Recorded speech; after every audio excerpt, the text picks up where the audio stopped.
Alors on va enlever les fonds jaunes sur les blocs. Finalement, ça ne nous sert plus. C'était juste au début pour arriver à voir où étaient les blocs. Bon, je vais peut-être sélectionner le premier bloc là. Voyons un peu. On va voir si on peut faire un rechercher remplacer de couleur. On va voir. Même si ici, il n'y a que 3 blocs jaunes dans le document, ce serait facile de manuellement leur enlever leur couleur, mais voyons un peu si édition, rechercher, remplacer, couleur, on arrive à faire une recherche par la couleur. Dans quelle couleur? Il n'y avait même pas besoin de sélectionner en fait le bloc. Donc c'est du jaune que je recherche. La plage de teinte, oui, c'est à 20% de jaune, mais je pense que si on indique de 0 à 100%, il va trouver tous les jaunes. Et on va remplacer par la couleur papier. Non, on va remplacer par 100. Aucune couleur. Il n'y a même pas besoin de mettre une couleur blanche dans le fond du bloc, aucune couleur. Donc je recherche dans le document, dans tous les blocs du document. Je clique sur tout remplacer. Il en a trouvé 3. Et voilà, OK, terminé.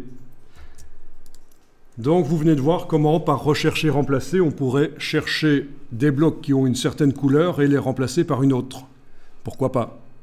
Plutôt que de tout faire manuellement. Là, ça aurait été facile parce qu'on n'a que 3 blocs. Il n'y avait que 3 blocs sur 3 pages qui avaient la couleur jaune. Mais imaginez, vous en avez 50, 120 pour des très longs documents. Bien, vous voyez le chaînage quand vous sélectionnez un des blocs. Vous voyez que le texte coule d'un bloc à l'autre. Vous le verrez si vous avez dans la palette des outils l'affichage normal ici.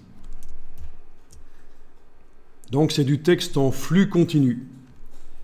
Très intéressant pour faire des longs documents informatifs.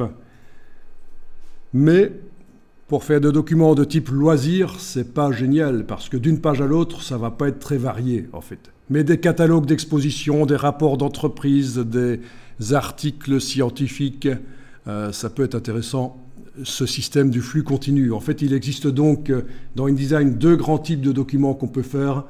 Des documents en flux continu, où d'une page à l'autre, la mise en page ne change pas beaucoup, et des documents plus loisirs, où il n'y a pas, ou en tout cas pas beaucoup de blocs qui sont chaînés, pas beaucoup de blocs où le texte coule d'une page à l'autre. Et donc, ça c'est plutôt pour faire des magazines, des brochures. C'est une autre approche. Ce sont les mêmes outils dans InDesign, en gros. Tout ce qu'on apprend dans InDesign, les outils, sont utilisables pour faire un type de document ou l'autre.